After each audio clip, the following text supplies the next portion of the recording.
Welcome to Page Unfolded. Our motto is simple: read more, live more. Today we're re-exploring one of the most influential self-development books of all time, The 7 Habits of Highly Effective People by Stephen Covey. This book has sold over 40 million copies worldwide and has been translated into dozens of languages. Why? Because it doesn't just give you quick tips, it offers timeless principles. Principles that can reshape the way you think, the way you work, and the way you live.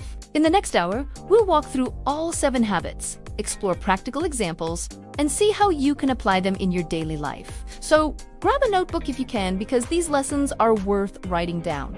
Before we dive into the habits, let's talk about what makes this book different. Stephen Covey explains that there are 2 main approaches to success: the personality ethic and the character ethic. The personality ethic is about quick fixes, tricks to look confident, ways to impress people, shortcuts to get ahead. They might work for a little while, but they don't last.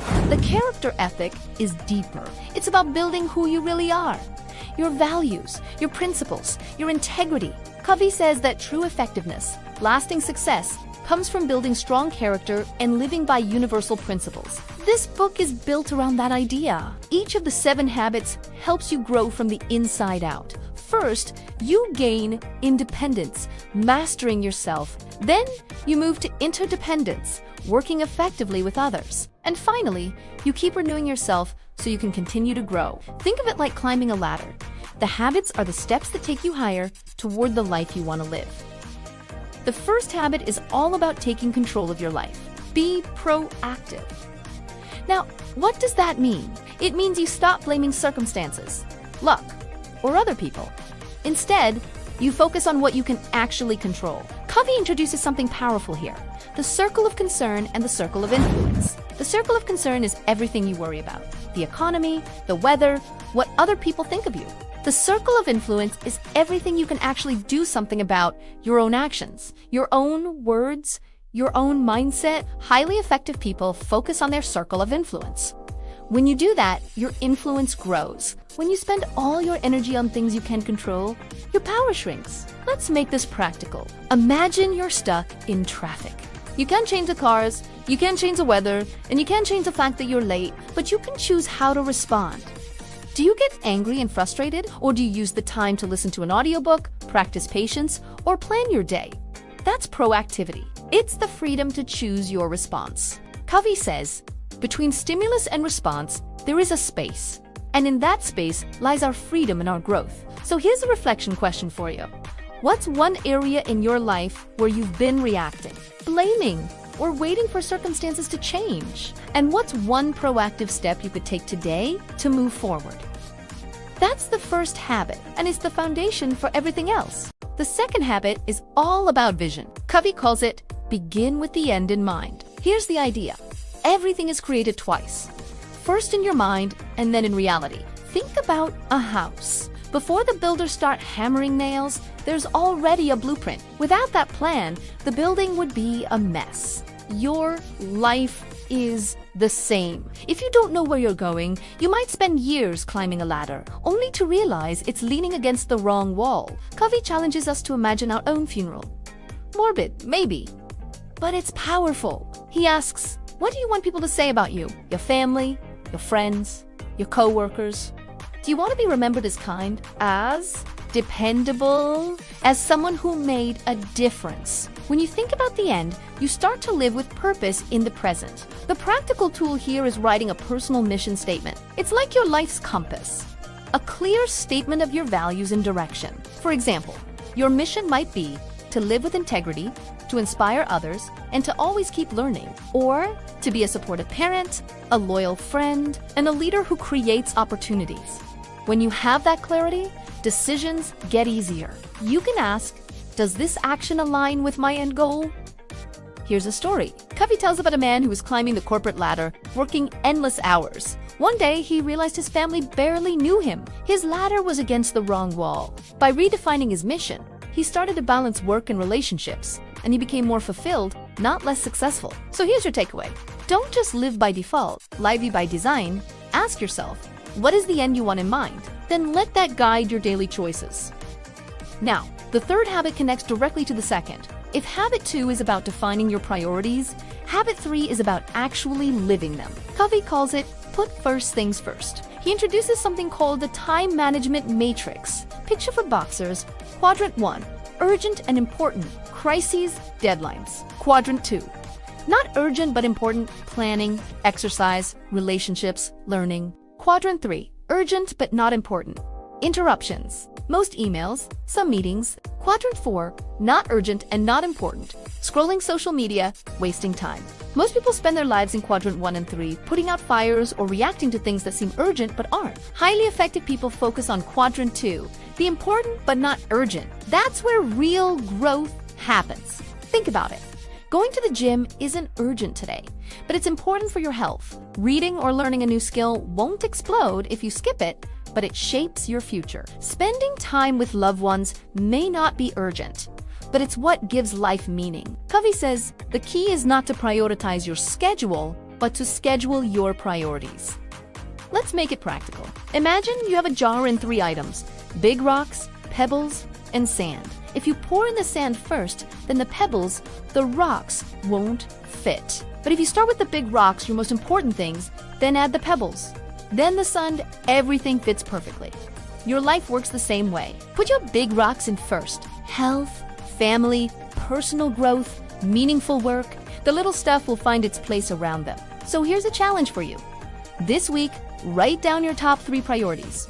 Schedule time for them before anything else. Even if the urgent tasks try to push in, protect your big rocks. That's habit 3, living a life where your actions match your vision. The 4th habit shifts the way we look at relationships. It's called think win-win. Most people operate with a win-lose mindset. If I win, you lose. If you get the promotion, I miss out. If you succeed, it somehow takes away from me. Covey calls this the scarcity mentality, the belief that there's only so much success, love, or recognition to go around. But highly effective people live with an abundance mindset. They believe there's enough for everyone. And with that belief, they look for solutions where both sides can benefit. Here's an example. Imagine 2 business partners negotiating a deal. A win-lose approach would be, I'll squeeze every cent out of you. But in a win-win approach, they look for terms that allow both to profit, build trust, and set the stage for future cooperation. This habit isn't about being nice or giving in. It's about seeking mutual benefit. Sometimes, the best choice is no deal. If both parties can't win, walking away is better than forcing a bad agreement. Think win-win also applies at home. Parents often want their kids to follow rules. Kids want freedom. Instead of constant conflict, a win-win approach might look like: you handle your responsibilities and you earn more freedom. Both sides benefit and trust grows. So here's your challenge. This week, when you face a negotiation, big or small, ask yourself, how can I make this a win-win? When you stop competing with people and start creating with them, everything changes. The 5th habit is all about communication. Covey says, seek first to understand, then to be understood. Most of us listen with one goal, to reply, we're not really hearing the other person, we're just waiting for our turn to talk. Covey calls for something deeper. Empathetic listening.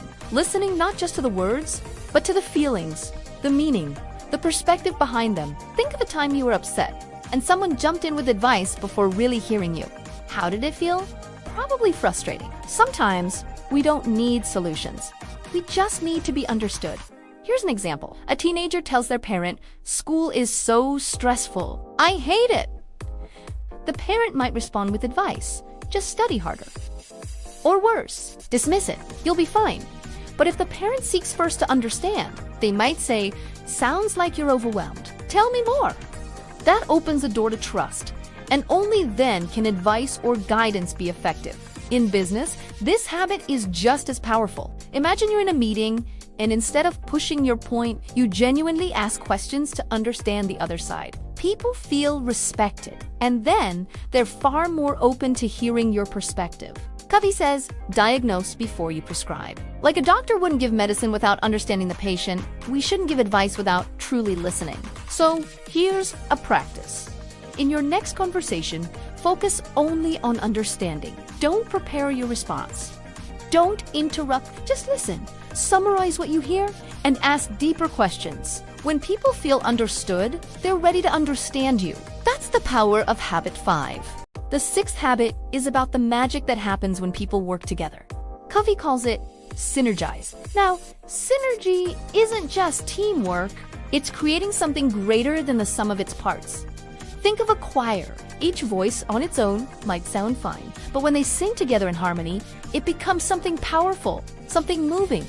That's synergy. The key to synergy is valuing differences. Most of us see differences as problems. We think, why can't people just see things my way? But differences are strengths. Different backgrounds, perspectives, and talents can combine to create solutions no single person could think of alone. Here's an example. Covey tells the story of a company team struggling with a problem. One engineer suggested a solution that seemed odd at first. Instead of dismissing it, the group built on the idea, and together they created an innovative design that saved time and money. That was synergy in action. Synergy isn't always easy. It requires trust, openness, and a willingness to listen. But when you practice habits 4 and 5, thinking win-win and seeking first to understand synergy becomes possible. So, here's a takeaway. Next time you're in a group, don't push for everyone to agree with you. Ask, what can we create together that none of us could create alone? That's the spirit of habit 6. The 7th habit is about renewal. Covey calls it Sharpen the Saw. Imagine a lumberjack sawing down a tree. He's working hard, sweating, but the saw is dull. Someone suggests, why don't you sharpen the saw? He replies, I don't have time. I'm too busy sawing. But of course, if he stopped to sharpen the saw, he'd finish faster and with less effort.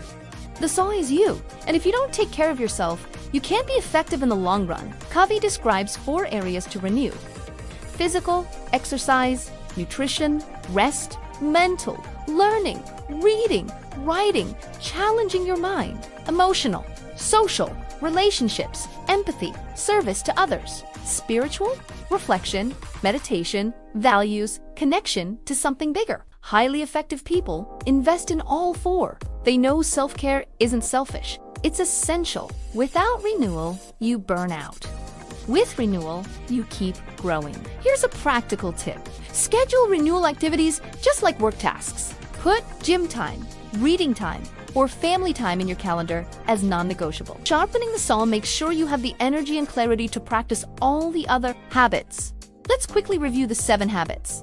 Be proactive. Take responsibility for your life. Begin with the end in mind. Define your vision. Put first things first. Live your priorities. Think win-win, seek mutual benefit. Seek first to understand, then to be understood. Practice empathetic listening. Synergize, value differences, create together, sharpen the saw, renew yourself regularly. Together, these habits move you from dependence to independence to interdependence. They don't just make you more productive, they make you more effective in every part of life. So, which of these 7 habits speaks to you the most right now? Are you ready to start being proactive? Or maybe it's time to sharpen the saw? Let us know in the comments below. I'd love to hear your thoughts. If you enjoyed this summary, make sure to check out our shorter videos where we explore each habit in detail. And don't forget to like, subscribe, and hit the bell icon so you never miss a book breakdown. This is Page Unfolded. Read more, live more. Thanks for watching.